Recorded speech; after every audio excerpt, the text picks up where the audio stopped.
Bueno, vamos a hablar de la fisiopatología. Bueno, sabemos que este síndrome, por sus siglas, es DFRP o DAUSI, porque tiene dos siglas. Porque la primera significa desacondicionamiento físico en reposo prolongado y la segunda es desacondicionamiento en unidad de cuidados intensivos. ¿Por qué en unidad de cuidados intensivos? Pues porque es donde se suele dar mayormente, precisamente, el desacondicionamiento físico, debido a que la mayoría de los pacientes pues ingresan o con sedación o con ventilación mecánica, lo cual impide cierto tipo de movilidad. Pues cosas a tener en cuenta, pues que el sistema muscular de un paciente es aproximadamente el 40% de toda la masa en general del paciente, y que el sistema muscular tiene un gasto de aproximadamente el 50% de las proteínas totales con las que el paciente cuenta en reservas.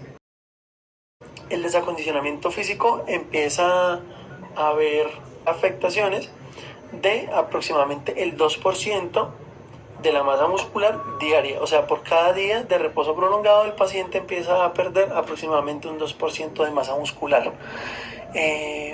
Otras cosas sobre la fisiopatología lo vamos a dividir por secciones. En el sistema nervioso, ¿sí?, se empieza a generar algo que se llama neuropatía, que esta puede ser sensitiva, motora, axonal o difusa, y se empieza a generar después de las primeras 24 horas. En el sistema muscular ya no se llama neuropatía, sino se llama miopatía, ¿sí? Cosas para tener en cuenta, pues que la miopatía y la neuropatía son independientes, pero suelen mostrarse de manera conjunta, ¿sí? ¿Cómo se le llama a esto? Se le llama polimioneuropatía, y estas a su vez, después de un periodo prolongado, un periodo más extenso, se empieza a llamar sarcopenia. ¿Qué es la sarcopenia? Básicamente es el agravamiento de pues una neuropatía y una miopatía, ¿sí?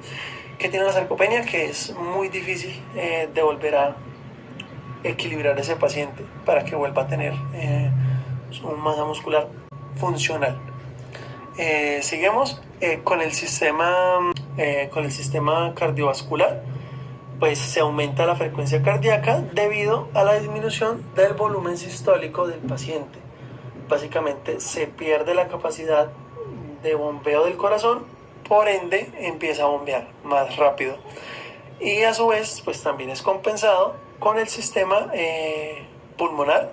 Que el sistema pulmonar, lo que sucede es que los pulmones pierden la capacidad de distensibilidad, pierden la compliance, que básicamente es la capacidad de elongarse para recibir mayor aire. El paciente pierde la ventilación por inspiración máxima y se empieza a regir por valores de volumen tidales corrientes. ¿Cuál es el volumen tidal corriente? Aproximadamente 500 mililitros de oxígeno por expiración.